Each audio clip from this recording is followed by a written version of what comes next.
ओम अज्ञानं तिमिरन्धस्य ज्ञानाञ्जनशलाकया चक्षुरुन्मीलितं येन तस्मै श्रीगुरुवे नमः। श्रीचैतन्यमनोभीष्टं स्थापितं येन भूतले स्वयं रूपकदा मह्यं ददाति स्वपदान्तिकम्। वन्देऽहं श्रीगुरु श्रीयुतापदकमलं श्रीगुरुन् वैष्णवांश्च श्रीरूपं साग्रजातं सहगना रघुनाथान्वितं तं सजीवं साद्वैतं सावधूतं परिजनसहितं कृष्णचैतन्यदेवं श्रीराधा कृष्णपदान् सहगण ललिता श्रीविशाखान्वितांश्च। हे कृष्ण करुणा सिंधु दीनबंधो जगतपते गोपेश गोपीकांत श्री राधा कांत नमस्तुते। तप्त कांचन गौरंगी राधे वृंदावनेश्वरी वृषभानुसुते देवी प्रणमामि हरिप्रिये।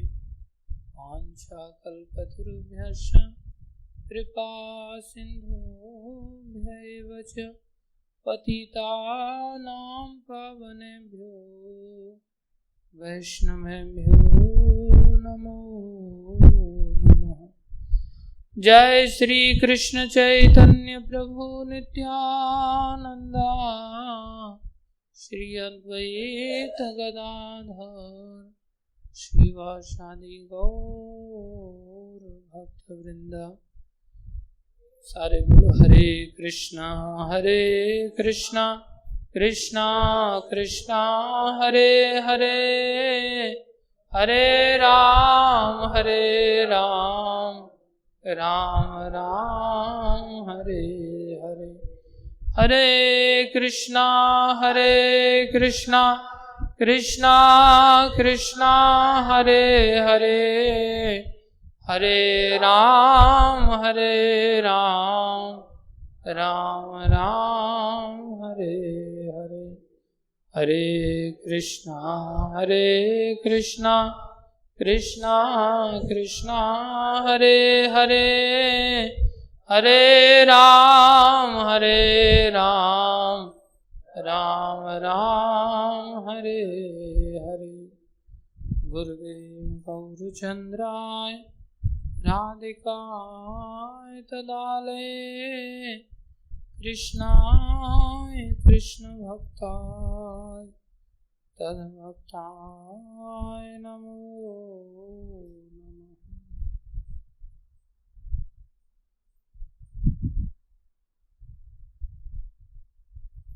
हरे कृष्ण। कोई ऐसा है जो हाथ खड़ा करके कुछ बता सके, क्या समझ में आया जो हमने पढ़ा उसमें से? यस प्रभु। हरे कृष्ण।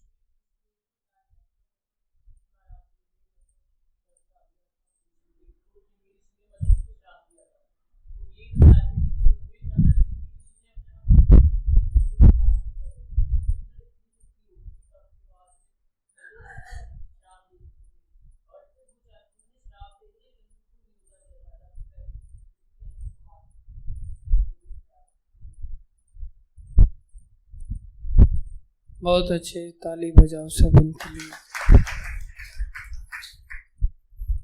अच्छी बात है। यस माता जी।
हरी बोल, वेरी गुड। और कोई? महारथी, अतिरथी, रथी, पैदल सैनिक, हाथी, घोड़ा,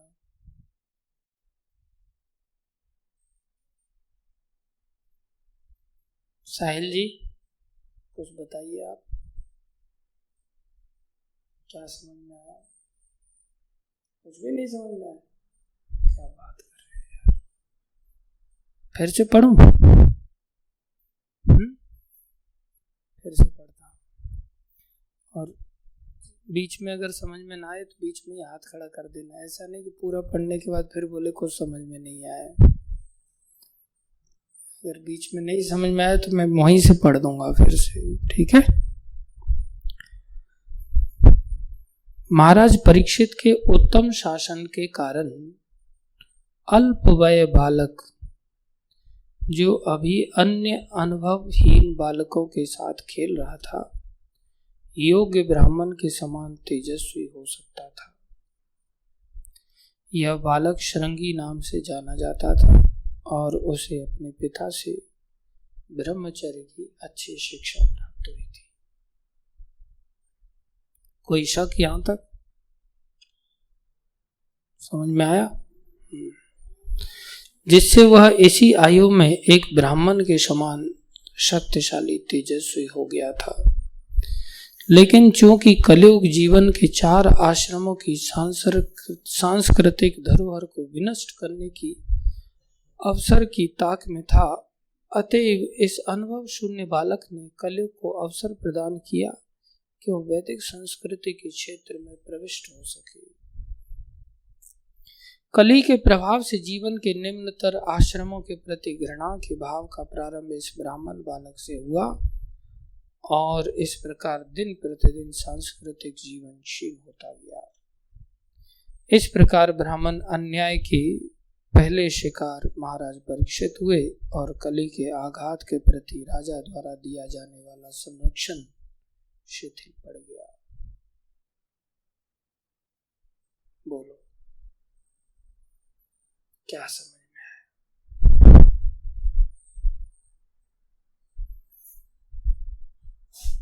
डरो मत, सब अपने ही लोग हैं, कुछ भी बोलो।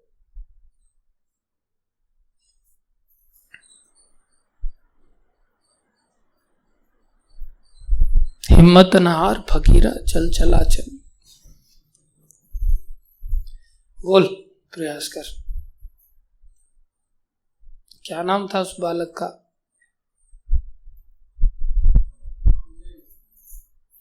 आपको थोड़ी पूछा। श्रृंगी ऋषि, हरि बोल, ताली बजाओ सब। कौन से राजा को उसने श्राप दे दिया था? परीक्षित राजा। फिर से ताली। यस गौतम प्रभु,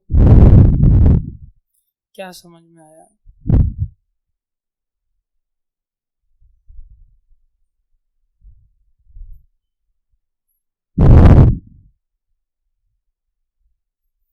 कुछ बताइए।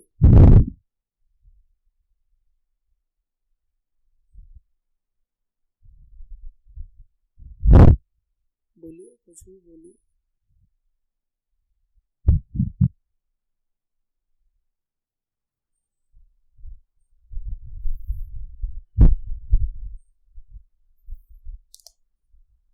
नहीं बताएंगे?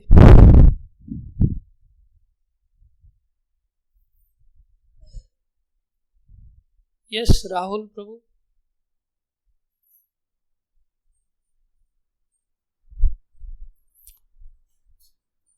राहुल प्रभु,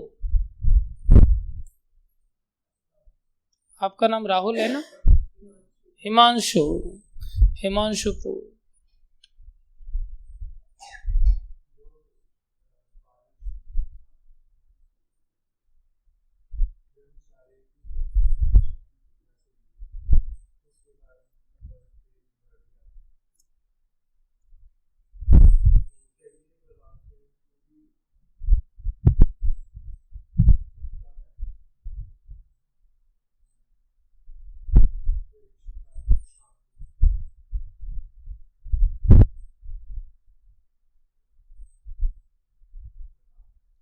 सब बता दिया बाकी। हिमांशु प्रभु के लिए तालियां बजाइए। और कोई हाथ खड़ा करके नहीं बोल सकता? मेरे को हाथ खड़ा करवाना पड़ेगा। यस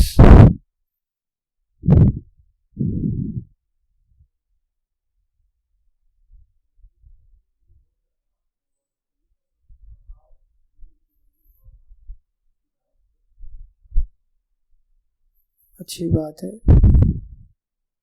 हरी बोल, ताली बजाई जाए इनके लिए। यस प्रभु।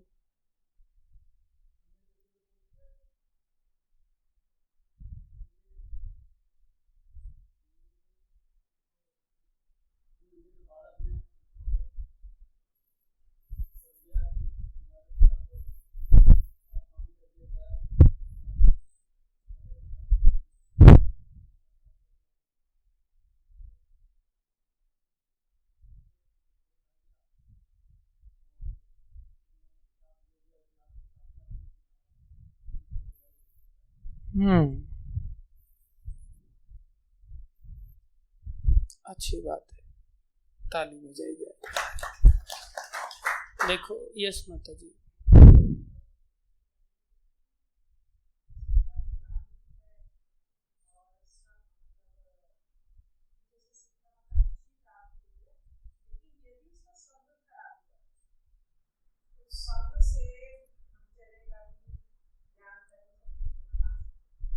हरि बोल, हरि बोल। यस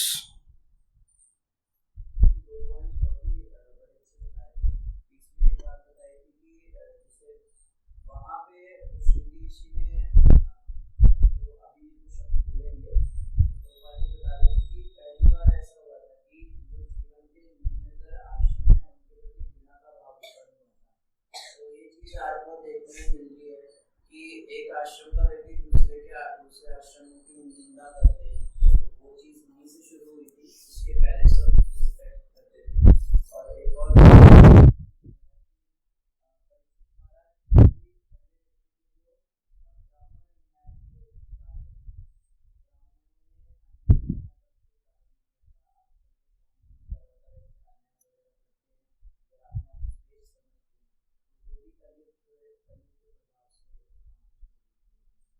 हरि बोल।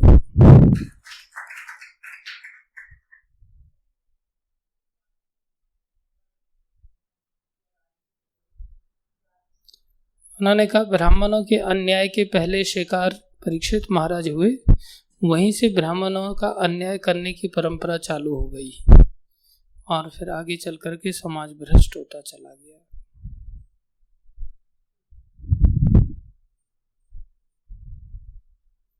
ऐसा रुद्र प्रभु का कहना था।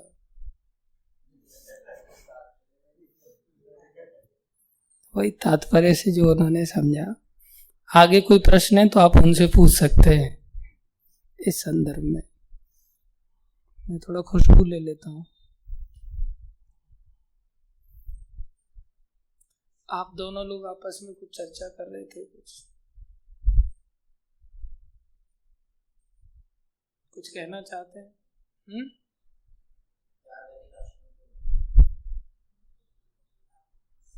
Very good. कुछ कहना चाहते हैं, सुनना चाहते हैं? अच्छा, यस प्रभु जी।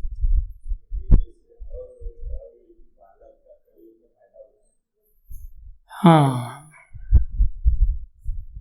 हरि बोल।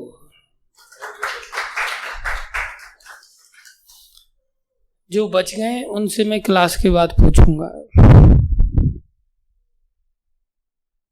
इसलिए कृपा करके ध्यान से सुनो।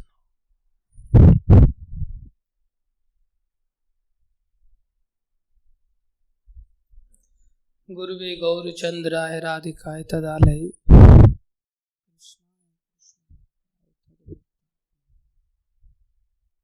हरे कृष्णा। गुरु वैष्णव की दया से जो कुछ कहें कृपा करके ध्यान से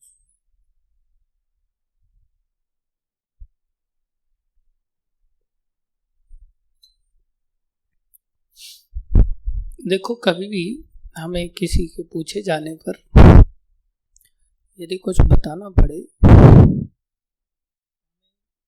इस प्रकार से बोलना चाहिए।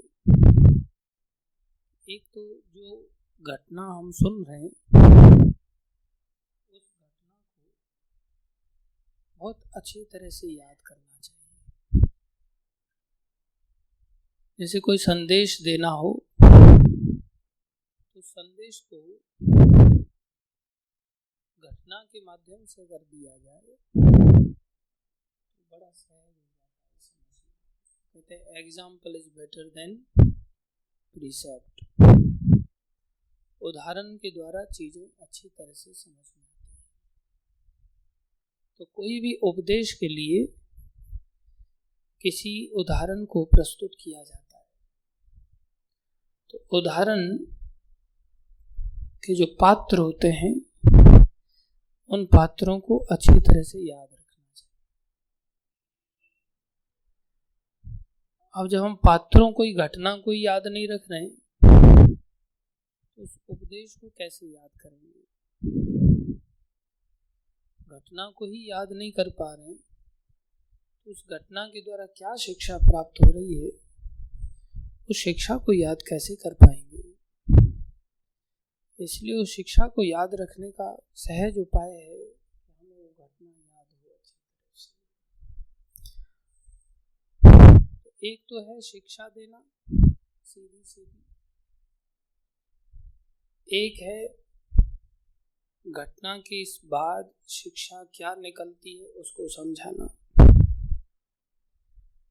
तो क्या उत्तम है, सीधी शिक्षा दे देना या कोई घटना के द्वारा चीजों को समझाना और फिर उसमें से शिक्षा निकालना, या शिक्षा निकाल करके समझाना? क्या चीज अच्छा है?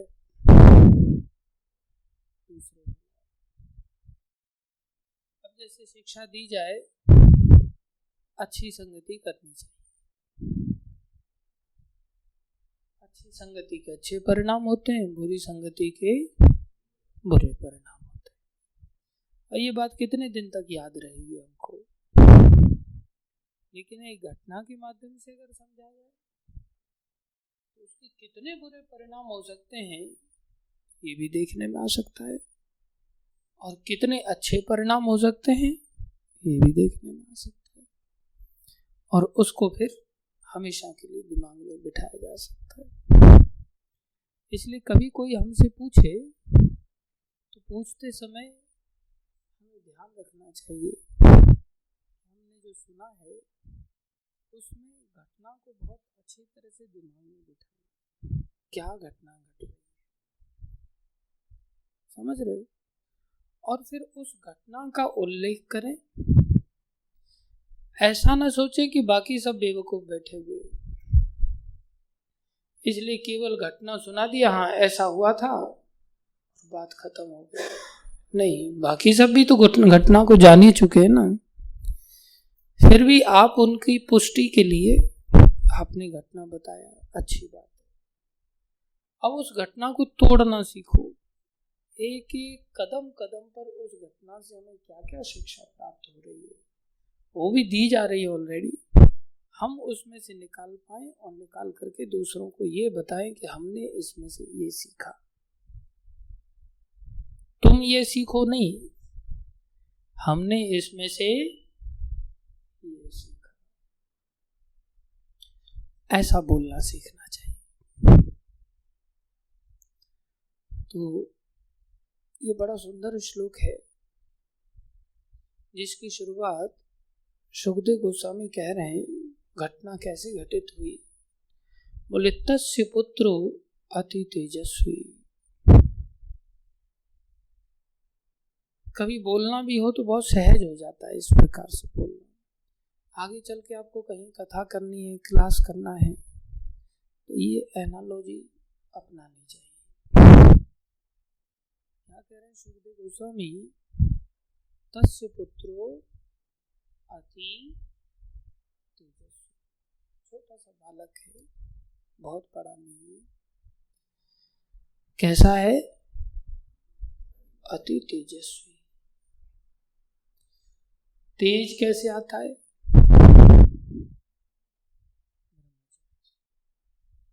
कैसे तेज बन जाता है ब्रह्मचर्य से?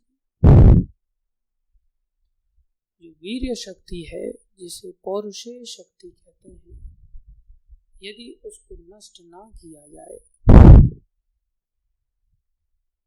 तो वो शक्ति ऊपर की ओर ऊर्ध्वगामी हो जाती है। सारे शरीर में जो हमारी सामर्थ्य शक्ति है, वो सामर्थ्य शक्ति यदि नष्ट ना की जाए तो वो आगे और शक्तिशाली रूप ले लेती है। जैसे हम भोजन करते हैं, तो भोजन को अगर चबा के ना खाया जाए तो भोजन इतना शरीर के लिए लाभकारी नहीं होता। तो भोजन को जब कोई चबा के खाता है तो जो भोजन है वो रस में बदल जाता है। किस में बदल जाता है? रस में बदल जाता है। अन्यथा सीधा आमाशय में जाकर के सड़ने जाता है। तो जो भोजन है, मेहनत किया, क्या बना? रस बना। जब रस बना तो जठर अग्नि में रस पहुंचा, तो रस को अग्नि ने तपाया। तो रस को अग्नि ने तपाया, तपाने से उसमें से रक्त बना दिया। क्या बना दिया? रक्त बना दिया। और जो रक्त बनने लायक नहीं था, वो रस में से उसको पेशाब में बदल करके बाहर निकाल दिया। जितना रस काम का था उतना ले लिया, बाकी मल बना दिया और उसको बाहर निकाल दिया। और फिर रस में से भी जो काम का था उसको क्या बना दिया? रक्त बना दिया। और रक्त में से जो काम का नहीं था उसे मूत्र के माध्यम से बाहर निकाल दिया। फिर रक्त को भी पकाया उसी जठर अग्नि में, और रक्त को पका करके उसको मांस बनाया। क्या बनाया? मांस बनाया। उसको भी जठर अग्नि ने पकाया और उसको मज्जा बनाया। क्या बनाया? मज्जा बनाया। उसको भी जठर अग्नि ने पकाया और उसको अस्थि बनाया, हड्डी बनाया। उस हड्डी को भी जठर अग्नि ने पकाया और पका करके वीर्य बनाया। क्या बनाया? वीर्य बनाया। तो कितना प्रोसेस लंबा हुआ, तो कितनी मात्रा में बनेगा, फिर वो कितनी शक्ति होती है। भोजन में ही शक्ति होती है, रस में शक्ति होती है, रक्त में ताकत होती है, मांस में ताकत होती है। ऐसे चलते चलते क्या बना? वीर्य बना। और अगर उस वीर्य को आदमी ने बहा दिया, खोखला हुआ, वीर्य को अगर कोई व्यक्ति रोक लेता है और वीर्य को तपा देता है उसी जठर अग्नि के द्वारा, वीर्य भी तो जठर अग्नि तपाएगी ना, शरीर में होगा ही नहीं तो तप आएगी कहां से? शरीर की अग्नि जब वीर्य को तपाती है तो ओज बन जाता है। क्या बन जाता है? ओज बन जाता है। ओज क्या है? शारीरिक सामर्थ्य होती है। ओज क्या है? शारीरिक सामर्थ्य होती है। ओजस्वी। ओज को भी अगर व्यक्ति तपा दे, ओज को भी यदि तपा दे तो तेज बन जाता है। क्या बन जाता है? तेज बन जाता है। आंखें, कान, नाक, हर चीज तेजस्वी हो जाती है। एक शरीर पर ग्लो आना, एक इंद्रियों का तेजस्वी बन जाना। तो इंद्रियां कैसी बन जाती हैं? तेजस्वी बन जाती है। उसकी आंखों की क्षमता बढ़ जाती है, उसके कानों की क्षमता बढ़ जाती है, इतना फोकस्ड होने लगता है वो। हम तो कोई चीज देखने के लिए 50 बार ऐसे आंखें करनी पड़ती है, ऐसे करनी पड़ती है, फिर ताकत लगानी पड़ती है, कुछ दिखाई दे रहा है कि नहीं दे रहा है। जैसे घिसा पिटा शीशा होता है ना, गाड़ी चलाते समय दिखता नहीं तो बार बार वाइपर मारते रहो, फिर भी घिसा पिटा सा ही दिखता है। और नया शीशा हो कितना अच्छा दिखता है। एक छोटे बालक की आंखें कैसी तेजस्वी होती हैं, और हम बड़े हो जाते तो धीरे धीरे मोटा चश्मा चढ़ता चला जाता, तेज ही नहीं जाते हम। नाक काम नहीं करती ठीक से, कान काम नहीं करते ठीक से। एक बार महाराज कमरे में बैठे हुए थे तो महाराज कहते हैं, आवाज आई तेरे को?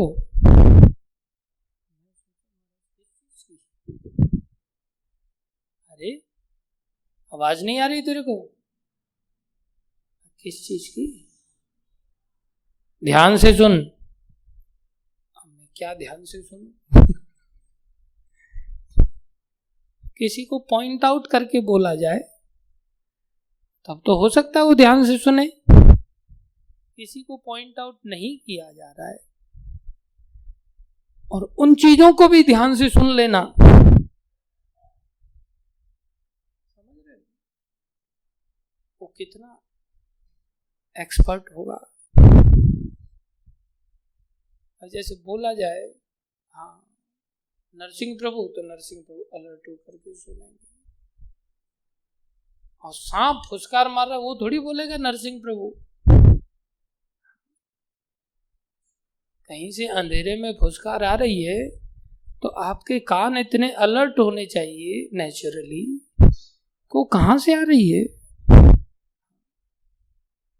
अगर कान उतने ही अलर्ट हैं कि कोई हमारा नाम लेके बोलेगा तो ही हम अलर्ट होंगे, तब तो हम शिकार हो जाएंगे। इसलिए आंखें देखने का काम करती हैं, उससे हम अलर्ट होते हैं। लेकिन जब आंखें फूट जाएं और कोई गाल पे थप्पड़ मारने चले और कानों से हम उस वाइब्रेशन को कैच ना कर पाए, तब तो हम थप्पड़ खा ही लेंगे ना। और अगर कानों से हम उतने अलर्ट हैं कि आंखें नहीं भी हैं तो भी नेत्रहीन होकर के भी हम उस वाइब्रेशन से अपने आप को बचा सकते हैं। ऐसी शिक्षा होती है। शब्द भेदी बाण चलाना, तो शब्द ही नहीं आप सुन पा रहे हो किसी का, तो भेद कैसे करोगे? महाराज कहते मेरे को ध्यान से सुन। मैं सोच रहा हूँ क्या ध्यान से सुन, किधर ध्यान लगाऊं?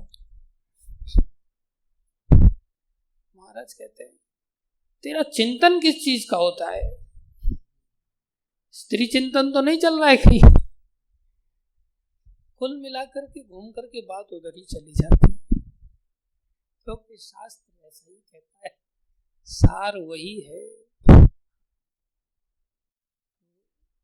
फिर महाराज ने बोला, कोई कीड़े की आवाज नहीं आ रही कमरे में से? झींगुर होता है ना, वो चीख रहा था रात को, कई बार चीखते ना, वो सीटी जैसी बजती है। देखो उसके कंधे पे बैठा हुआ है तुम्हारे। हाँ, टिड्डी नहीं बोलते उसको, झींगुर बोलते उसको। टिड्डी तो आंख फोड़ने वाला होता है, ग्रासहॉपर होता है, उसको टिड्डी कहते हैं। तो झींगुर है, झींगुर ही है ना। ये बड़ी विचित्र आवाज करता है। तो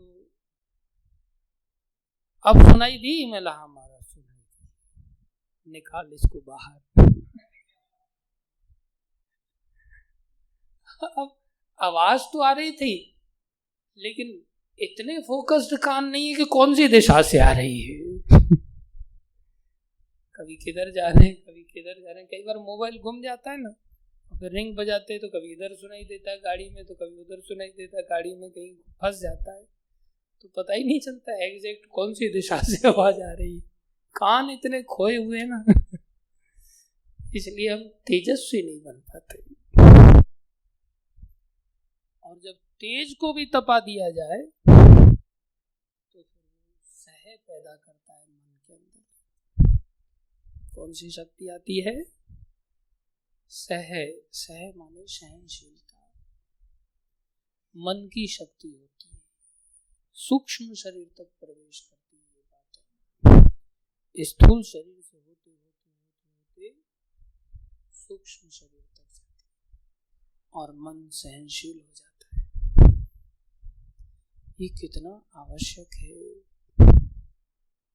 इसलिए यहाँ बालक के अंदर मन की वो सहनशीलता नहीं थी, उसने सहनशीलता को नष्ट करके तेज को नष्ट कर दिया। जबकि था कैसा? तेजस्वी नहीं, अति तेजस्वी। कैसा था? घटना याद नहीं रख पा रहे हम अभी। कैसा बालक था? अति तेजस्वी। कैसे बना? बचपन से ही पिता के द्वारा ब्रह्मचर्य की शिक्षा दी गई। आजकल ये ब्रह्मचर्य खत्म हो गया और यही जीवनी शक्ति है। प्रायः पूर्व में 25 साल तक लोग ब्रह्मचर्य व्रत का पालन करते थे। प्रायः ऐसी शिक्षा प्रणाली थी। तो व्यक्ति 100 साल तक जीते थे आराम से, कुछ नहीं बिगड़ता था। जैसे एक नीम का पौधा निकला तो नीम के पौधे की एक मेन डाली होती है जो बड़ी तेजी से बढ़ती है, छोटी छोटी पत्तियां साइड में रहती है। कोई उसको देखे, अरे यार वो बड़ी सीधी होती है। कोई सोचे कितनी बढ़िया दांतों ने ये तो, और उसको अपनी लंबाई चौड़ाई को ध्यान में रखते हुए अपनी इच्छा अनुसार जहां से चाहे वहां से तोड़ सकते हैं, जैसा थिकनेस हम चाहते हैं। और तोड़ लिया, दातुन किया तो बहुत मजा आया ना दातुन करने में, तो बढ़िया सीधी दातुन मिल गई। लेकिन अब वो नीम आगे चल करके वृद्धि को प्राप्त होगा? नहीं। होगा भी तो कितने समय बाद होगा। और उसमें से अगर डालियां साइड से निकलेंगी भी तो कितनी ऊंचाई तक जाएंगी। वो ऐसा होगा जैसे पैरालाइज्ड वृक्ष हो गया हो, उसकी दशा ऐसी है। और अगर उस दातुन को ना तोड़ा जाए, थोड़ा धैर्य धारण कर लिया जाए और वो वृक्ष पूरा बड़ा हो जाए और फिर उसमें से दातुन तोड़ो तो उसको कोई फर्क पड़ेगा? 1000 दातुन तोड़ो तो भी कोई फर्क पड़ेगा? नहीं दातुन निकलती और अपने आप में क्रियाशील भी होगा। छायादार भी होगा। ऐसे ही जब हम कम आयु में वीर्य शक्ति का नाश कर देते हैं, ब्रह्मचर्य व्रत का नाश कर देते हैं, हमारी दशा उसी नीम के वृक्ष जैसी हो जाती है जिसकी दातुन हमने पहले ही तोड़ ली। अच्छा तो लगा, लेकिन आगे चल करके अनेकों रोगों की शिकार हो गए और फिर हमेशा के लिए दुखी हो गए। आयु का ह्रास हो गया, भोगों से आयु का नाश हो जाता है। अभी तो कलयुग का एक प्रकार से ये संध्या काल है। कलयुग के आचार्य कहते 3 चरण हैं। पहला चरण जिसे आदि चरण कहते हैं, दूसरा चरण जिसे मध्यावस्था कहते हैं, मध्य चरण, तीसरा चरण अंत चरण जिसको अंत्य अवस्था कलयुग की कहेंगे। शुरुआत में लोग 1000 वर्ष जीते थे और फिर पतन होते होते कलयुग की साधारण आयु 100 वर्ष निर्धारित हुई। लेकिन आज पहले ही चरण के मात्र 5000 वर्ष बीते, अभी तो कलयुग की शुरुआत ही नहीं हुई। एक प्रकार से उसी में ऐसी दशा है कि लोगों की आयु एकदम से क्षीण होने लगी और आने वाले समय में ऐसी स्थिति आएगी, गंगा यमुना घंटा घड़ी ये सब चीजें तो खत्म हो ही रही धीरे धीरे करके। मैक्सिमम व्यक्ति 20 साल तक जिएगा, बस इतनी आयु खत्म हो जाएगी। कितने साल तक? 20 साल। भोग शिशु अवस्था में ही प्रवेश कर जाएंगे। इंद्रिय भोग बहुत कम अवस्था में चालू हो जाएंगे। छोटी अवस्था से लोग भटक जाएंगे। किसी को ब्रह्मचर्य की शिक्षा, और जो शिक्षा ही नहीं है पहले ही मर रहा है तो फिर कैसे जिएगा? जब कलयुग का मध्य चरण आएगा, अंत्य का तो पूछो ही मत। अंत्य अवस्था में तो 8 से 10 साल आयु रह जाएगी बस। जैसे आजकल कुत्ते भी 8-10 साल जी लेते हैं, बस 8-10 साल। उस समय तो चारों तरफ केवल राजा लोग नहीं होंगे, राजा सब लुटेरे होंगे। कैसे होंगे? लुटेरे राजा बस। अभी भी राजा नहीं रहे, आगे चल करके जो भी शासन करेंगे केवल लुटेरे। और प्रजा क्या करेगी फिर? लूटने के भय से बचेगी ना, बचने के लिए जंगलों में जाएंगी प्रजा। किधर जाएगी?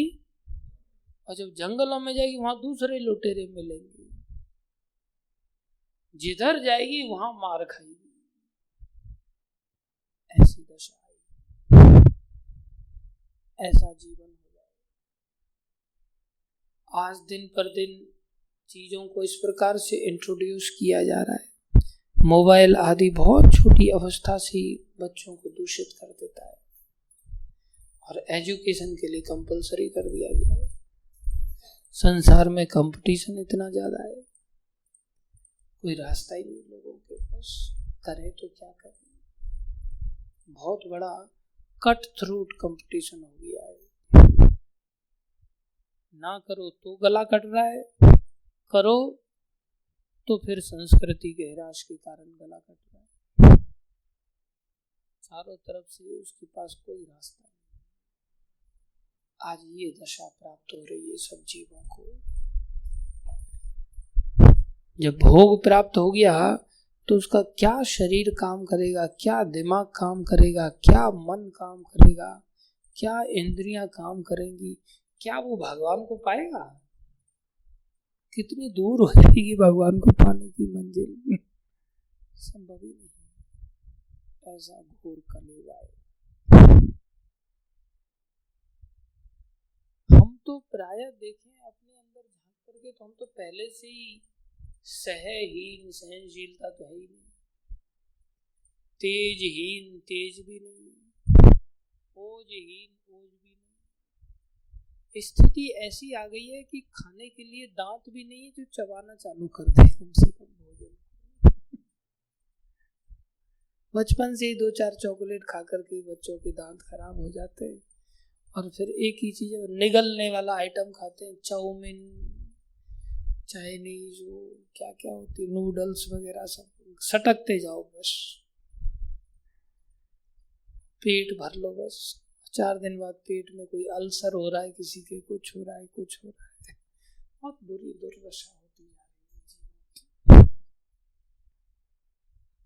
कैसे भगवान मिलेंगे? इन सब का कारण क्या है? विहरन बालको अर्भके। बचपन से ही हम सबका विहार ऐसा है, घूमते फिरते हैं, खेलते कूदते हैं, किसके साथ? ऐसे बालकों के साथ जो अर्भक हैं, जो चीजों को अच्छी तरह से जानते नहीं, बचकाना हरकत करते हैं। जैसा करेंगे संग वैसा चढ़ेगा रंग। पिता ने कितनी बड़ी शिक्षा दिया, ये छोटी बात है ब्रह्मचर्य की शिक्षा दे देना। खुद ही आजकल माता पिता ब्रह्मचर्य का पालन नहीं कर पा रहे हैं तो उसको शिक्षा क्या देंगे अपनी औलाद को? उल्टा उनकी वासनाएं जो पूरी नहीं हुई वो औलाद के माध्यम से पूरा करना चाहते हैं। जैसे खुद आदमी पैसा नहीं कमा पाता तो चाहते मेरी औलाद कमाए वो पैसा। समझ रहे हो? अपनी इच्छाओं को अपनी संतान के माध्यम से माता पिता पूरा करने की चेष्टा करते हैं। इसलिए प्राय अगर वो चरित्रहीन है तो संतान को भी ऐसे ही वस्त्र वगैरह पहनाते हैं कि तू भी नंगा नाच कर, तेरी नग्न अवस्था से हम अपनी इंद्रियों का भोग करेंगे, क्योंकि तुम हमारा एक्सटेंडेड सेंसेस ही तो हो। और फिर हम एक्सटेंडेड सेंस ग्रेटिफिकेशन करने में लग जाते हैं। संतान को हम वो शिक्षा नहीं दे पाते। बाई चांस अगर संतान इस मार्ग पर चल पड़े तो बोले दिमाग खराब हो गया इसका। हम महाराष्ट्र में थे, एक लड़का बहुत जेन्युइन, पढ़ाई लिखाई भी बहुत अच्छा करता है, बस घर वालों की ये दिक्कत है कि वो पिक्चर नहीं देखता। उसका पिता लड़ने के लिए आ गया मेरे से, आपने इसको क्या शिक्षा दे दिया, ये मूवी देखता ही नहीं। हम आजकल बोले कौन ऐसा लड़का है जिसकी गर्लफ्रेंड नहीं और ये गर्लफ्रेंड नहीं बनाता।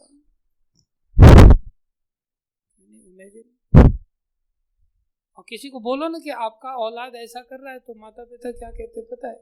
सब कर रहे हैं, इसमें नई बात क्या है? सब कर रहे हैं।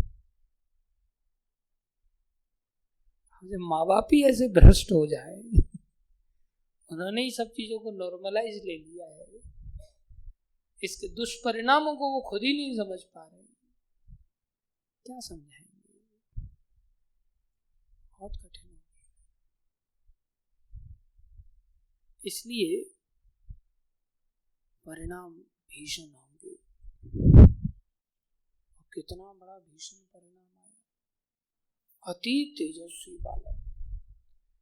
बोले कैसे ऐसा अति तेजस्वी हुआ? प्रभुपाद जी लिखते हैं 2 उपाय के द्वारा। एक तो परीक्षित महाराज का शासन ऐसा अच्छा था, दूसरा माता पिता की शिक्षा। शासन बहुत अच्छा है, माँ बाप ठीक नहीं है तो फिर शासन क्या करेगा उसमें?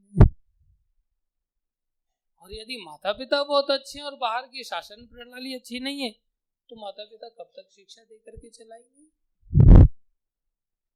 इसलिए ये दोनों ही चीजें बहुत आवश्यक है। एक ऐसा एनवायरनमेंट में रहना जो एनवायरनमेंट प्रॉपरली शासित हो, बहुत आवश्यक है। और ऐसे माँ बाप की प्राप्ति हो जाए सौभाग्य से।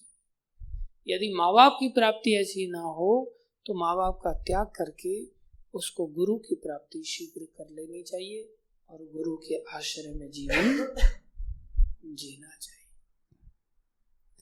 और गुरु के अंतर्गत जो गुरुकुल आदि है वहाँ का अनुशासन भी ऐसा ही होना चाहिए जैसा महाराज परीक्षित का शासन काल में था। ऐसा शासन साक्षात कलयुग को उन्होंने चैलेंज कर दिया, मार खाओगे यहाँ पर, बस जान से हाथ धोना पड़ेगा तुमको, मेरे शासन में कहीं कोई जगह नहीं। कैसा शासन था, सब प्रजा कितनी सौभाग्यशाली होगी। और ये सब चीजें हमारे कर्मों से ही प्राप्त होती हैं। हमारे कहीं ना कहीं ऐसे कर्म है जिसके कारण हम उसको कहते हैं, जाको दुख डाले दर देही ताकि मत पहले ही हर ली। जिसको दुख और दरिद्रता देनी होती है भगवान इस प्रकार का एनवायरनमेंट दे देते पहले से ही। हम सबके ऐसे कर्म हैं कि हम सभी को कष्ट पाना है, इस कारण से साधारण वातावरण इतना दूषित हो गया है, बचना बहुत कठिन हो गया है। इसलिए एक और तो शासन व्यवस्था बहुत खराब, एक और माता पिता का कोई ध्यान ही नहीं। माता पिता उल्टा मोबाइल पकड़ा देते, तुम हमें टेंशन मत दे, ये ले इसके साथ चिपका रहे। क्या माँ बाप अवांछित संतानें पैदा करके छोड़ दिया बस। ऐसी दशा में उपाय क्या है?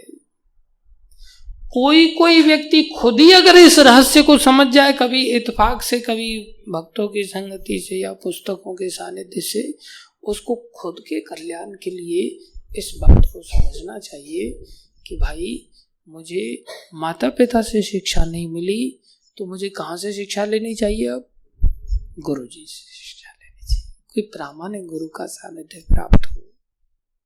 अरे भाई बाहर का वातावरण इतना दूषित है, घर का वातावरण इतना दूषित है, तो मैं कहाँ जाऊं? मेरा जितना भी तेज है वो सब तो नष्ट हो जाएगा इस वातावरण के प्रभाव से, इस मोबाइल की संगति से। मोबाइल की संगति तो उन बालकों से बहुत खतरनाक है। बालकों को तो बुलाना पड़ता है, चल रहा भाई खेलने के लिए, तो चल रहा भाई खेलने के लिए। और कई बार 2-4 बच्चे कहते नहीं नहीं नहीं मम्मी आने नहीं दे रही है, पापा आने नहीं दे रहे, फिर पूरी टीम फेल हो जाती है, फिर टीम जा ही नहीं पाती। हमें याद है हम छोटे से क्रिकेट खेलने के लिए जब जाते थे तो इशारे करते थे एक दूसरे के घरों के पास जा करके, फिर बड़ी मुश्किल से सारे इकट्ठे कभी कभी हो पाते थे, नहीं तो प्लान फ्लॉप हो जाता था। मोबाइल में तो ऐसा कुछ करना ही नहीं पड़ता, सारी टीम आपके पास है, रात के 11 बजे भी आपके हाथ में सारी टीम। ये कितना खतरनाक है, हम इसको इतना सीरियस नहीं ले पाते। थोड़ी अच्छी चीज है इसमें, लेकिन अगर एनालाइज करे तो अच्छाई से बुराई के दलदल में कब प्रवेश कर जाते हैं ये पता नहीं चलता। बुराई में नहीं, बुराई के दलदल में कब प्रवेश कर जाते हैं। इसलिए जब तक हमें अधिकार ना दिया जाए इसके खेलने से दूर रहना चाहिए। ये सबसे बड़ा अर्भक है, सब बचकानी हरकतें हैं इस मोबाइल के अंदर प्राय, और हमारा मन तो पहले से ही खराब है, वो इन्हीं चीजों को कैच कर लेता है। इसलिए बहुत खतरनाक है, बच पाना ही बहुत कठिन। भगवान की प्राप्ति करना तो दूर की बात है, दुष्परिणामों से ही बच पाना कठिन है आज के समय में, लेकिन फिर भी असंभव नहीं है, असंभव नहीं। और यहाँ क्या घटित हुआ, बिहरन बालको अर्भकी, ये बिहार की वृत्ति हमारे अंदर बड़ी कूट कूट के भरी पड़ी। एक जगह टिक करके हम प्रोटेक्टेड जोन में नहीं रहना चाहते, ऐसा अंदर कुलकुलाहट होती है कि बस बहुत देर बैठ लिया, अभी चलो तफरी लेकर के आती, ये दुकान पे क्या है, वो दुकान पे क्या है, ये मकान कैसा है, वो मकान कैसा है, ये रोड कैसा है, वो रोड कैसा है, ये मंदिर कैसा है, वो मंदिर कैसा है। कैसे, वो साधु कैसे, अरे हम कैसे हैं उसको देखो ना। कब तक भटकोगे? भटके मत देश देश,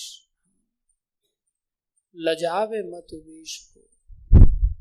साधु बने हैं आज्ञा पालन करने के लिए, संसार का त्याग किया है, माता पिता का त्याग किया है, साधु जीवन को अपना रहे हैं भटकने के लिए। फिर हम में और एक शराबी में क्या अंतर रहेगा? शराबी भी तो माँ बाप का त्याग कर देता है आखिर में अपने मन की इच्छा पूरी करने के लिए। हम भी अपने मन माने ढंग से भक्ति का आराधना करते हैं। ये बेहरन अच्छा नहीं। इसलिए तस्य पुत्रो अति तेजस्वी, अति तेजस्वी लोग भी इस बेहरन के शिकार होकर के तेजहीन हो जाते हैं। कारण बालकों अर्भकई, ऐसे लोगों की संगति में आ जाते हैं जो बहुत बचकाना हरकत करते हैं, जो बचपने में होते हैं, जो मैच्योर नहीं होते। और प्राय किसी को भी अच्छे व्यक्ति की संगति करना इतना अच्छा थोड़ी लगता है। सब अपने से नीचे व्यक्ति की संगति में आनंद लेते हैं, क्योंकि उनके सामने वो लीडर बन जाते हैं ना। हर व्यक्ति लीडर बनना चाहता है, दो चार लोगों को अपने नीचे रखना चाहता है, उनके नीचे रहना पड़ता है जो मैच्योर होते हैं। इसलिए अपनी दादागिरी में चलने शुरू सोचते अपना कुछ होना चाहिए।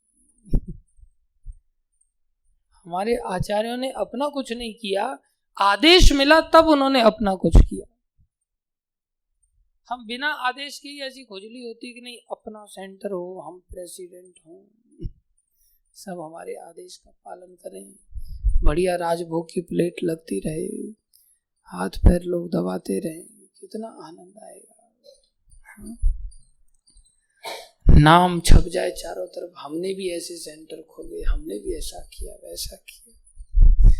यही चीज दर्शाती है कि हम अहंकार से दूषित हैं, और अहंकार जब भरा पड़ा है तो भोग अपने आप ही रहेंगे, योग नहीं रहेगा, भोग हो जाएगा उसमें।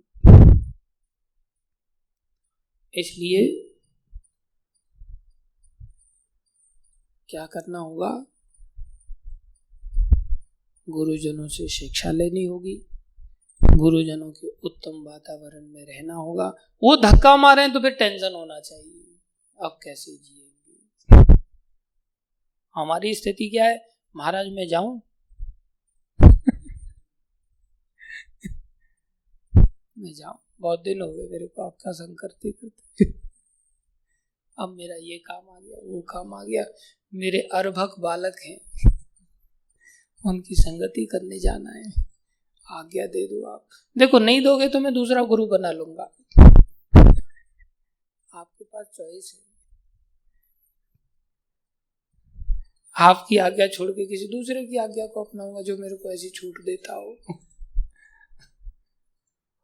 सिस्टम ही पूरा एकदम रिवर्सिबल हो गया है। क्या होगा? हम कलयुग को इतना लाइटली ले लेते हैं, ऐसा लगता है इसमें तो कोई ताकत ही नहीं। एक बालक को जो कुसंगति के कारण तेजस्वी था, और उस बालक को कैसे बच्चों की संगति के दुष्प्रभाव के द्वारा ही कलयुग ने शिकार बना दी। वो तो ताक में बैठा था। ऐसा नहीं है कि अब कलयुग का पेट भर गया है, अभी तो कलयुग सोच रहा है अभी तो मेरा मिशन कंप्लीट हुआ ही नहीं, कब ये 10 साल में मरेंगे, कब वो दिन आएगा कि सब 10 साल में मर जाएंगे, ऐसा सोच रहा है। कभी कली तो कलयुग अभी भी सोच रहा है यार ये टकले लोग चारों तरफ घूम घूम करके मेरे मिशन को हैम्पर कर रहे हैं। कलयुग अभी भी ऐसा नहीं है कि कम ताक में बैठा हो, कलयुग अभी भी ताक में बैठा है। मौका ढूंढ रहा था कि कैसे मौका मिले, और उस बालक को जैसे ही देखा वो तेजस्वी है, ब्राह्मण है, पतन ब्राह्मणों से ही होगा, सिस्टम ही है ये, उत्थान भी ब्राह्मणों से ही होगा और पतन भी ब्राह्मणों से होगा। ये 4 वर्ण हैं। बोले ये चारों वर्णाश्रम प्रणाली को मैं पूरी तरह से भ्रष्ट कर दूंगा, नष्ट कर दूंगा। हो ही गया नष्ट। आज ही देख लो कौन सी 4 वर्णाश्रम अभी रहा है कुछ। वर्णाश्रम प्रणाली नष्ट हो गया। गंगा यमुना नष्ट हो गई एक प्रकार से। सारी भक्ति की जितनी क्रियाएं हैं प्राय दिन प्रतिदिन नष्ट भ्रष्ट होती जा रही। रागाघ्यम प्रापितम तात। हाँ, राजा द्वारा जो अघम था, अर्थात जो विपत्ति आई, अघम पाप को कहते हैं, पाप विपत्ति में डालता है। इसलिए राग्याघम, राजा ने एक पाप किया, स्वयं विपत्ति में पड़े, एक प्रकार से दूसरे भी विपत्ति में पड़ते हैं उस पाप के कारण। बोले किसको प्रापितम तातम, तात माने जो उनके पिता थे, उनको राजा ने विपत्ति में डाला। बच्चों ने इस प्रकार से एक्सप्लेन किया। बाकी मरा हुआ सांप डाला था गले में, कौन सी विपत्ति ऐसी आ गई थी। लेकिन बच्चों ने ऐसा, जो बचकाना बच्चे थे, दे मिर्च मसाला लगा करके उन्होंने ऐसा एक्सप्लेन किया कि एकदम पारा चढ़ गया उसका। इसलिए बोला जाता है बच्चों की बातों पर मुंह नहीं लगना चाहिए, बहुत ज्यादा ध्यान नहीं देना चाहिए। ये छोटी सी बात को इतनी लंबी खींच करके बड़ी बना देते और बड़ी बात को एकदम से छोटी बना देते। इसलिए संसार आज बचपने में ही डूबा हुआ है। भक्त लोग जो होते हैं, गुरुजन जो होते हैं, वही समझदारी की बात करते हैं। इसलिए रागाग्यम प्रापितम तातम श्रुत्वा, जैसे ही सुना, सारी बीमारियां सुनने से ही चालू हो जाती हैं। हम कौन से लोगों का श्रवण करें। श्रुत्वा तत्र, वहीं पर इदम अब्रवीत, वहीं पर बोल उठा।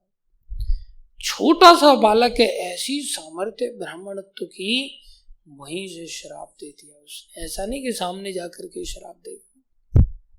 कैसी शक्ति है ब्राह्मण की, देखो। आज कोई ऐसा ब्राह्मण मिलता है, उनको बोलो वरदान तो तुम क्या दोगे, श्राप ही दे के दिखा दो। आज के ब्राह्मण की किसी के वरदान की सामर्थ्य तो क्या परीक्षण करना, उससे पूछो थोड़ा श्राप ही दे करके दिखा दो किसी को।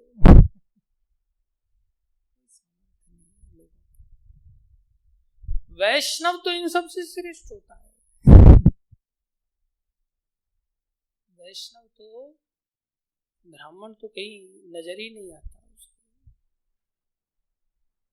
और चाहे वो वैष्णव चांडाल ही क्यों नहीं है, लेकिन वैष्णव है।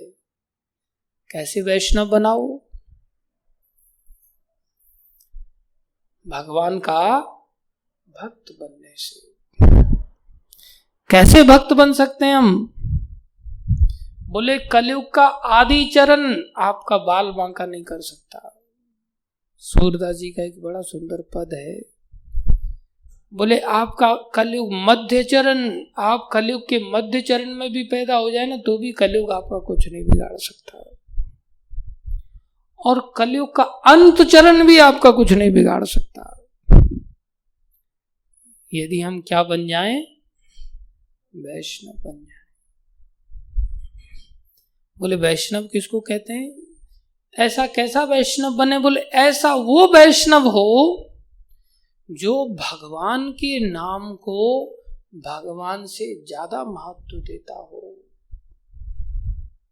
वो वाला वैष्णव।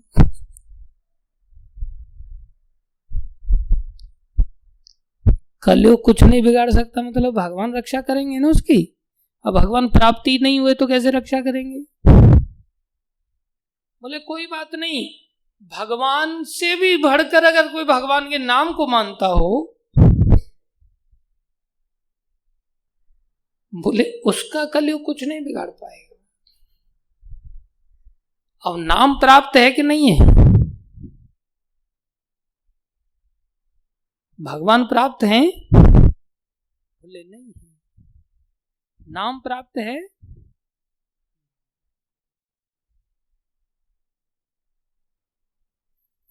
और ऐसे हमारे आचार्य थे। सनातन गोस्वामी जब करते हैं, साक्षात भगवान सामने खड़े हैं, तो सनातन गोस्वामी कहते हैं आप थोड़ा दूर हो जाओ, डिस्टर्ब हो रहा है आपके सामने रहने से, जप नहीं कर पा रहा हूं मैं। कितना नाम को मानते थे। हमारी स्थिति क्या है? इतने दिन जपते जपते हो गए, भगवान की प्राप्ति नहीं हो रही, छोड़ो यार इसको। या जबरदस्ती फॉर्मेलिटी के लिए, टाइम पास करने के लिए कभी नाम जप हो जाता है, बाकी हमें लगता है ये नाम भगवान से बढ़कर है। हमें तो ऐसा लगता है नाम के द्वारा शायद कभी मिल जाए, भगवान नहीं मिल रहे हैं तो कम से कम नाम से रक्षा ही हो जाए विपत्तियों से। नाम की महिमा हम जानते ही नहीं। बोले नाम की महिमा तो ऐसी है कि अगर कोई के पता है, बोले क्या? बोले पत्थर पे कमल उग गया। किस पे कमल पैदा हो गया? पत्थर में कमल पैदा हो गया। तो आश्चर्य मत करना, आश्चर्य मत करना, ये असंभव को संभव करने वाला है। शबरी ऐसी ही जाति की भीलनी थी जहां कच्चे मांस को खाने वाले लोग थे, और इस नाम के प्रताप से वो ऋषि मुनियों से श्रेष्ठ बन गई। ये पत्थर पे कमल पैदा करने वाला चमत्कार नहीं है? और तुम नाम को सस्ते में ले रहे हो। ऐसा नाम अगर परंपरा से हमें प्राप्त है तो इस कलयुग से बचने में क्या कठिनाई है भाई?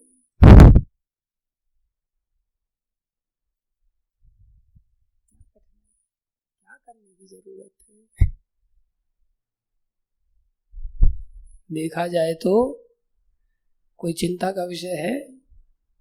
कलयुग की आदि चरण की बात नहीं हो रही है, कलयुग का अंत चरण भी कुछ नहीं बिगाड़ सकता यदि ऐसा नाम आश्रय हो जाए। भक्ति विनोद ठाकुर ने भी इसी बात को कहा, नामाश्रय करी यतने तुमी, नामाश्रय करी यतने तुमी, था कहो आपन काजे, था कहो आपन काजे। और ऐसा नाम के प्रति अगर किसी वैष्णव की अगर रुचि हो ना, जो कुछ नहीं जानता सिर्फ नाम के अलावा, उसे नाम तत्वविद गुरु कहते हैं। जिसने नाम के तत्व को विद माने जाना है, जिसने नाम तत्व की महिमा को जान लिया है, नाम के पीछे पागल रहता है, ऐसा वैष्णव, उससे बढ़कर और कोई गुरु नहीं हुआ संसार, उससे बढ़कर और कोई गुरु नहीं हुआ संसार।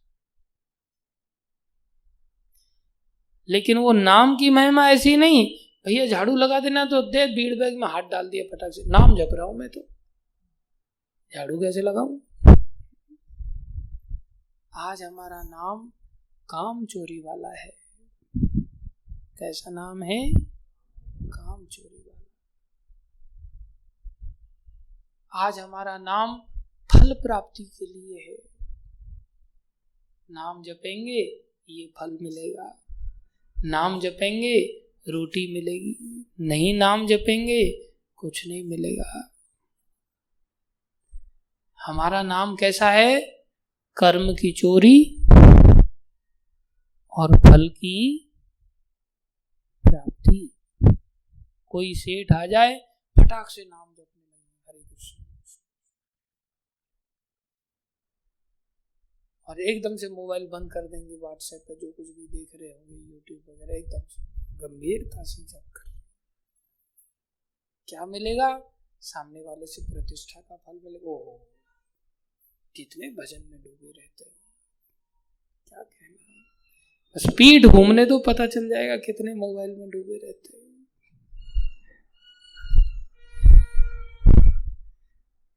या कितने भजन में डूबे। लो 101 रुपया दक्षिणा चढ़ा देते आपको, ये लो 501 रुपया ले लो दक्षिणा। क्या चाहते हैं हम? फल चाहते हैं। क्या चाहते हैं? काम चोरी चाहते हैं। गीता में ऐसा उपदेश नहीं है। गीता में क्या कहा गया है? कर्मणि एव अधिकारस्ते मा फलेषु कदाचन। कर्म का अगर मौका आए तो नाम जपते जपते काम करना सीखो। नाम को बैकग्राउंड में जपते रहो और सेवाओं को करते रहो। और जब फल सामने हो, मां फलेषु कदाचन, तब नाम को फ्रंट में आकर के जपो, बैकग्राउंड में नहीं। जैसे ही रसगुल्ला, गुलाब जामुन, पराठे बटना चालू हो जाए, तब माला अच्छी तरह से लेकर के जपो, फीडबैक के साथ। तब हम क्या करते हैं? सामने देखा नहीं, फटाक से माला आधी भी हुई होगी ना, वहीं से छोड़ देंगे। नाम तो कभी भी जप लेंगे, पहले फल की प्राप्ति करते हैं।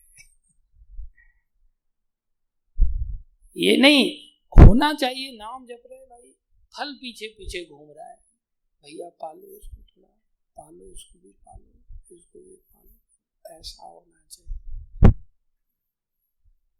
ये गीता का संदेश है। नाम तब हमें फलदायक होगा। इतना सरल सहज, जिसमें महाप्रभु ने कलयुग के लिए सारी शिक्षाओं का आधार नाम को बताया। नाम नामकारी बहुधा निज सर्वशक्ति तत्र अर्पिता नियमितः स्मरणे न कालः। लेकिन नाम के लिए टाइम ही नहीं मिलता। मोबाइल के लिए कई कई घंटे मिल जाते हैं, फालतू की गप्पे मारने के लिए, गंदी संगति के लिए बराबर समय मिल जाता है, नाम हो ही नहीं पाता। इसलिए हम कलयुग के प्रभाव से बच नहीं सकते, अन्यथा इतने सामर्थ्यशाली हो सकते हैं कि कलयुग के प्रभाव से हम ही नहीं, अनंत लोगों को हम बचा भी सकते हैं। वैष्णव जन तो तेने कहिए जे, वैष्णव जन तो तेने कहिए जे, पीड़ पराई जाने रे, पीड़ पराई जाने रे। पर दुखे उपकार करे तोए, पर दुखे उपकार करे तोए, मन अभिमान न आने रे, मन अभिमान आने रे। वैष्णव जन तो तेने कहिए जे, वैष्णव तो तेने कहिए जे, पीड़ पराई जाने रे, पराई जाने रे। हरे कृष्ण कृष्ण कृष्ण हरे हरे, हरे राम राम राम हरे हरे, हरे कृष्ण कृष्ण हरे हरे, हरे राम राम हरे हरे, हरे कृष्ण कृष्ण कृष्ण हरे हरे, हरे राम राम राम हरे हरे, हरे कृष्ण कृष्ण हरे हरे, हरे राम राम राम राम हरे हरे। वो कृष्ण जो स्वयं रसों के सागर हैं, अपनी भक्ति का आस्वादन चखने के लिए चैतन्य अवतार लिए, और उसमें उन्होंने क्या चखा? सबसे ज्यादा आनंद किस में लिया? नाम में लिया। मीराबाई ने कहा, अब तो हरि नाम लो लागी, अब तो हरि नाम लो लागी, अब तो हरि नाम लो लागी, अब तो हरि नाम लो लागी। वो खुद ही कृष्ण है, लेकिन उनका नाम उनको इतना अच्छा लगा कि अपने ही नाम में खुद डूब रहे हैं। हमें नाम से ज्यादा अच्छे कृष्ण लग रहे हैं, कृष्ण से ज्यादा अच्छे विषय भोग लग रहे हैं, इसलिए नाम से कृष्ण को चाहते हैं, कृष्ण से आराम को चाहते हैं, कृष्ण से विषय भोगों को चाहते हैं, जबकि विषय भोगों से श्रेष्ठ कृष्ण है, कृष्ण से भी श्रेष्ठ। खुद उन्होंने अपने अनुभव से ये दर्शाया, उपदेश में उन्होंने यही दिया, चेतो दर्पण मार्जनम भव महादावाग्नि निर्वापनम श्रेय कैरव चंद्रिका विद्या वितरणम विद्यावधू जीवनम आनंदामं बुद्धिवर्धनम प्रतिपदम पूर्णामृता स्वादनम सर्वात्मस्नपनम परम विजयते श्री कृष्ण संकीर्तनम। परम विजयते श्री कृष्ण कह सकते थे, लेकिन उन्होंने श्री कृष्ण संकीर्तन की परम विजय कहा। और कलयुग में उन्होंने बिना जीवों की हत्या किए ही, दुष्टों की हत्या किए ही इस नाम से दुष्टों की दुष्टता को मार डाला, जगाई मदाई जैसे। नाम का प्रताप है। अगर हमसे नाम नहीं होता तो हमें ऐसे आचार्यों की कृपा याचना करनी चाहिए, नामाचार्य हरिदास ठाकुर से प्रार्थना करनी चाहिए। अगर उनसे भी प्रार्थना नहीं हो पाती, उनसे भी कृपा नहीं हो पाती, वर्तमान में जो नाम जप करने वाले वैष्णव हैं उनकी सेवा करना चाहिए, उनसे कृपा याचना करना चाहिए। मैंने महाराज को देखा है, महाराज का नाम के प्रति बहुत निष्ठा है और बहुत भजन करते हैं, और किसी भी व्यक्ति से मिलते पहली बार उसको 16 माला से नीचे तो बोलते ही नहीं। और किसी ने गलती से बोल दिया कि मैं इतना जप कर, तो बोले 16 कर, तो अच्छा कल से 32 कर दो। भाई जो जितना अधिक जपता होगा उतना ही तो दूसरे व्यक्ति को बोलेगा ना, उसका स्टैंडर्ड ही उतना होगा ना। हम लोग तो 50 बार सोचते हैं किसी को बोलें कि नहीं बोलें इस बार जप करने के लिए, क्योंकि हम ही उतना जप नहीं करते। हमारी गाड़ी धक्का मिले, शर्म आती है किसी को बोलने के लिए, जप कर ले भाई तू। और वो उतने ऊंचे स्टैंडर्ड पे जप करते, अरे 16 माला तो अंग्रेजों के लिए कहा था, सीधा बोल देते हैं। छोटा सा बालक भी हो तो कितने साल का हो गया, 12 साल का हो गया, प्रभुपाद जी ने कहा 16 माला करना चाहिए। हम तो बूढ़े बूढ़े भी हो जाते तो भी सोच में पड़ जाते, इनको बोले कि नहीं बोले जप करने के लिए। हमारा जप ही नहीं है इस प्रकार का, और एकदम आनंद में डूब करके महाराज जप करते हैं। कई बार कठिनाई हो जाती है, शरीर अस्वस्थ हो जाता है, फिर भी बोले नहीं नहीं जप तो रात को हो जाता है अच्छा, इसलिए सारी रात बैठ करके जप करते हैं। ऐसे साधु संतों की कृपा पालेंगे तो हमारा भी चालू हो सकता है। मैंने महाराज को बॉम्बे में देखा, महाराज क्लास लेकर के आए भागवतम की गोपीनाथ मंदिर में। मेरे को कहा चलो प्लेट लगा दो प्रसाद की। मैंने प्लेट लगाया, बोले तब तक मैं थोड़ा रिलैक्स हो जाता हूँ। महाराज लेट गए। मैं प्लेट बहुत बिना आवाज़ किए धीरे धीरे कटोरी लगा के चम्मच रख के कि आवाज़ ना हो जाए, महाराज को डिस्टर्ब ना हो, मैंने लगा दिया। फिर मैं सोचा चलो महाराज को थोड़ा इनवाइट करते हैं। मैं गया, जाके मैंने थोड़ा सा खिड़की दरवाज़ा खोला आधा, तो महाराज बाएं करवट की ओर सोए हुए थे।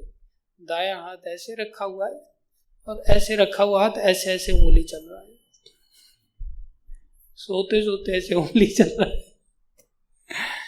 मैं शौक हो गया, मतलब देखो ऐसे कहते हैं निरंतर भजन करने की वृत्ति। हाँ, हमारा भी चलता है, ऐसे ऐसे उंगली नहीं चलता, ऐसे ऐसे अंगूठा चलता है हमारा मोबाइल का व्हाट्सएप वाला, सोते सोते उल्टा प्रोसेस हमारा चलता है। उनका ऐसे ऐसे चलता है, हमारा ऐसे ऐसे ऐसे चलता है। डूबे रहते हैं हम सब। इसलिए ऐसे नाम तत्व जो भक्त लोग हैं उनके आशीर्वाद को प्राप्त करना चाहिए। ऐसा कुछ करना चाहिए कि हमारे गुरुजन कैसे प्रसन्न हो, दिखावे के लिए नहीं, अंदर से ऐसी वृत्ति हो कि उनका जो आदेश है उसको ही पालन करें। कल महाराज का फोन आया मेरे को, महाराज पूछते हैं नौटंकी वगैरह हो रही है कि नहीं, एक दिन छोड़ कर के एक दिन।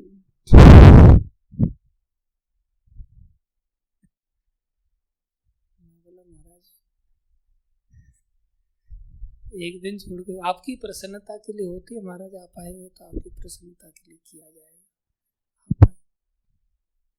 तो महाराज रहते हैं तो बुक डिस्ट्रीब्यूशन करते हैं, उनको जवाब देना पड़ेगा। नहीं रहते तो फिर क्या करना है, कौन पूछने वाला है, कुछ नहीं हुआ, कोई बात नहीं। हम दिखावे वाले हिसाब किताब से सेवा करते हैं, ऐसा सोचते हैं कि सामने है तो करेंगे, नहीं है तो नहीं करेंगे। दिखावे वाले हिसाब से एकदम से अलर्ट हो जाएंगे, सब दौड़ भाग करके सब कुछ करेंगे। जब सामने नहीं है एकदम से टायर में से हवा निकल जाती है, फुस, हाँ, मूवमेंट भी करना कठिन हो जाता है। फिर नहीं, ऐसा नहीं करना चाहिए। किसी भी हालत में ऐसा कुछ करना चाहिए, कैसे प्रसन्न हो, कैसे उनकी इच्छा के लिए हम कुछ करें, उससे हमें नाम की कृपा प्राप्त होगी। अभी जैसे महाराज भजन करना चाहते हैं तो अपनी चाह रहे हैं कि वो गुफा में रह करके भजन करें, तो हम उनका एक गुफा बना रहे हैं। तो गुफा के लिए थोड़ी खुदाई चल रही है, तो 5-6 बार पूछ चुके हैं मेरे से, तो लेबर लगा के मैं प्रयास कर रहा हूँ।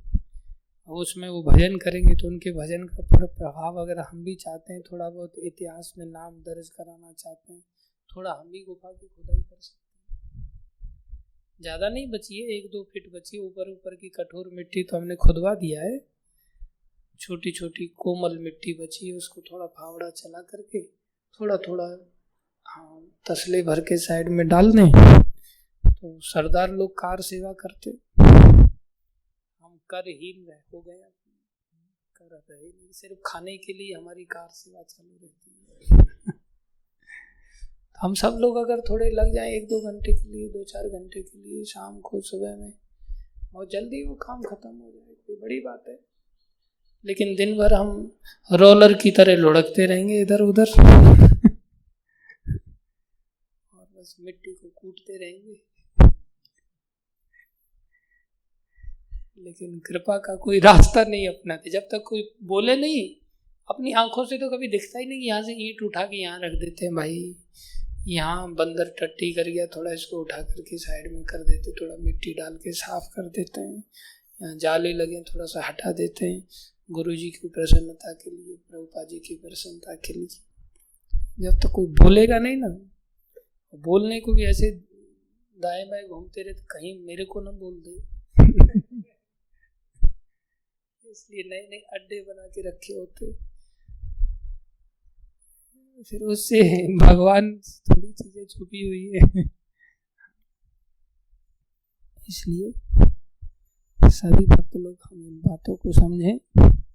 और कली के प्रभाव, जब महाराज परीक्षित जैसे राजा हो सकते हैं तो हम कौन से खेत की मूली हैं। लेकिन नाम के प्रताप से, कथा के प्रताप से जैसे महाराज परीक्षित बच गए और धाम को चले गए, ऐसे हम भी बच सकते हैं जब हमें ऐसे वैष्णवों की कृपा प्राप्त हो जाए। जैसे सुखदेव गोस्वामी की कृपा से महाराज परीक्षित बच गए, लेकिन संसार में तो कलयुग प्रवेश कर ही गया, हम भी चाहे तो अपने आप को बचा सकते हैं। हरे कृष्ण कृष्ण कृष्ण हरे हरे, हरे राम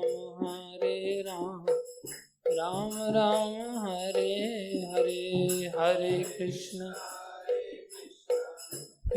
कृष्ण हरे हरे, हरे राम राम राम हरे हरे, हरे कृष्ण कृष्ण कृष्ण हरे हरे, हरे राम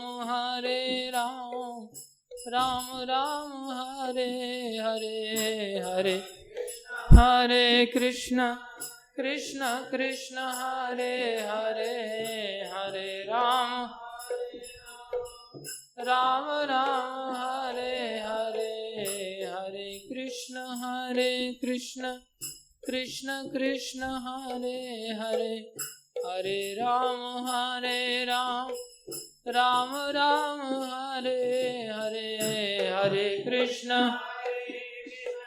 कृष्ण हरे हरे, हरे राम राम हरे हरे। जैसे ही समय मिले कीर्तन जप में लगे रहना चाहिए, हर समय प्रयास करें। महाराज इस बात पर खाते पीते उठते बैठते चलते फिरते नाम जपो। हमें अगर इसकी महिमा पता चल जाएगी ना जिस दिन, उस दिन हमें पता चलेगा हमने कितना अपना जीवन घाटे में व्यतीत कर दिया। हमारे पास कितना मौका था भजन करने के लिए, लेकिन हम लोग कर नहीं पाए। अभी महिमा पता नहीं तो हम बोझ समझते हैं कब हमारा, जबकि इस नाम से सब कुछ हो जाएगा, वास्तव में सब कुछ हो जाएगा। हमारे सारे आचार्यों ने करके दिखाया है। प्रभुपाद जी के ऊपर कितनी जिम्मेदारियां थी, लेकिन फिर भी प्रभुपाद जी के वीडियोस को देखो, कितना अच्छी तरह नाम जपते थे प्रभुपाद जी। और हम कोई जिम्मेदारी नहीं तो भी हम जिम्मेदारियों का ढिंडोरा पीटते रहते हैं। इतना सर पे बोझ है, नाम जपने के लिए टाइम ही नहीं मिला। जैसे सारे काम संसार में धन से हो जाते हैं ना, तो आदमी कहे मेरे पास इतना काम है कि पैसा कमाने की फुर्सत नहीं।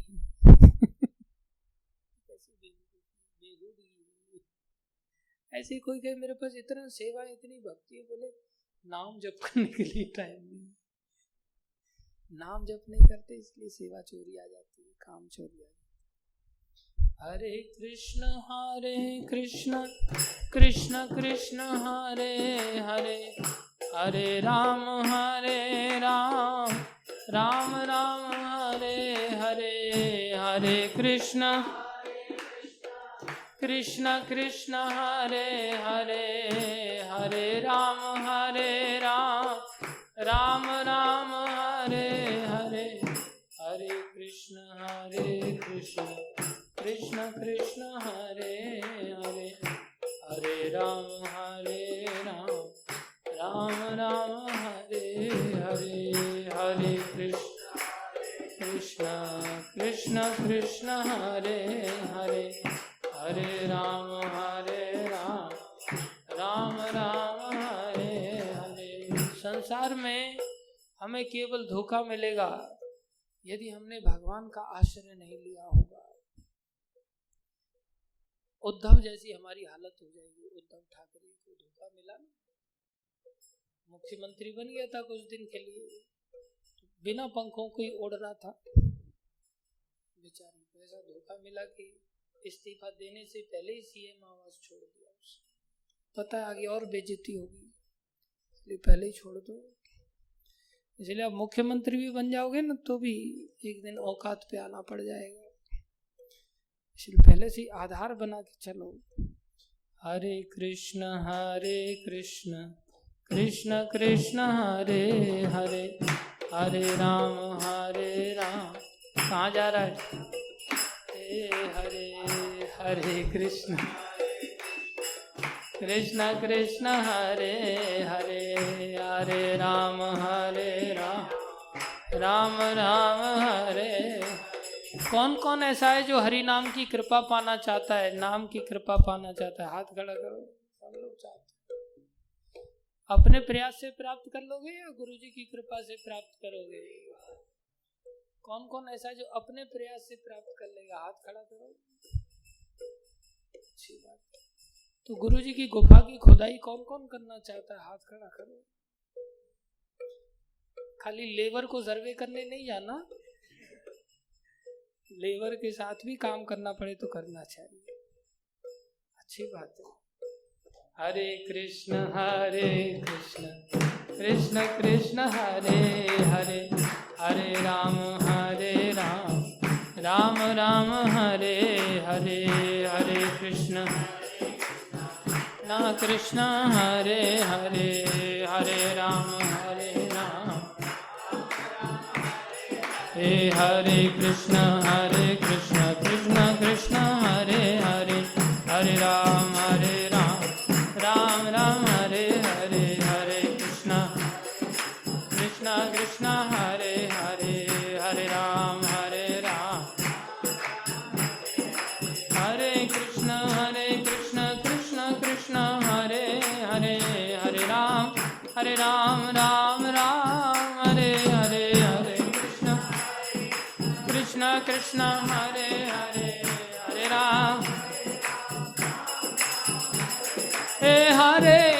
हरे कृष्ण कृष्ण कृष्ण हरे हरे, हरे राम राम राम हरे हरे। वो कितने प्रसन्न हो रहे हैं, नाम के प्रताप से कितनी प्रसन्नता हो रही है। हरे कृष्ण कृष्ण कृष्ण हरे हरे, हरे राम राम हरे हरे, हरे कृष्ण कृष्ण हरे हरे, हरे राम आप लोग आज खुदाई करके देखो कितना आनंद आएगा। आज ही आपको फल मिलेगा। अगर खुदाई करोगे अंदर से देखना कितनी हृदय का मार्जन हो जाएगा। हरे कृष्ण कृष्ण कृष्ण हरे हरे, हरे राम राम राम हरे हरे, हरे कृष्ण कृष्ण हरे राम राम राम हरे। किसी के ऊपर कोई अत्याचार नहीं है। कोई सोचे प्रभु जी ने घुमा फिरा करके ले आए, वहीं पर काम लेना था, पैसे बचाने थे, काम करवाना था प्रभु जी को, इसके चलते खुदाई पर ले आए, ऐसी बात नहीं है। कोई अगर नाम की महिमा में खुद ही अगर डूबना चाहे तो हम सब खोदते रहेंगे। जो लोग खोदने में असमर्थता महसूस करें वो किनारे बैठ के वहाँ कीर्तन कर सकते हो। हरे कृष्ण कृष्ण कृष्ण हरे हरे, हरे राम राम राम हरे हरे, हरे कृष्ण हरे हरे, हरे राम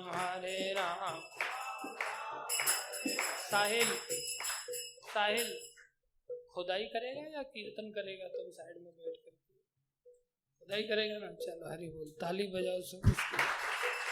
हरे कृष्ण कृष्ण कृष्ण हरे हरे, हरे राम राम राम हरे हरे, हरे कृष्ण कृष्ण हरे हरे, हरे राम हरे कृष्णा कृष्णा कृष्णा हरे हरे, हरे राम राम राम हरे हरे, हरे कृष्णा कृष्णा हरे हरे, राम राम निताई गौर हरि बोल, हरि बोल, हरि बोल, हरि बोल, निताई गौर हरि बोल, हरि।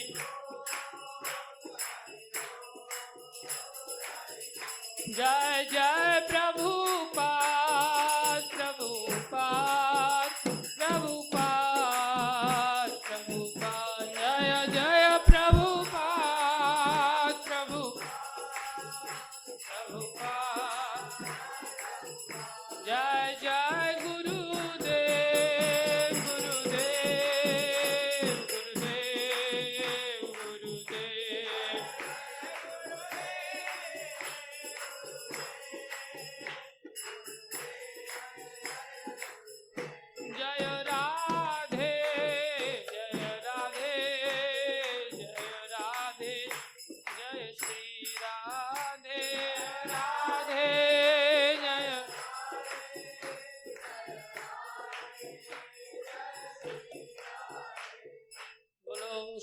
भागवत महापुराण की जय। जगत गुरु श्री प्रभुपाद की जय। श्री गुरु महाराज की जय। अनंत कोटि वैष्णव वृंद की जय। कोई प्रश्न किसी का? यस,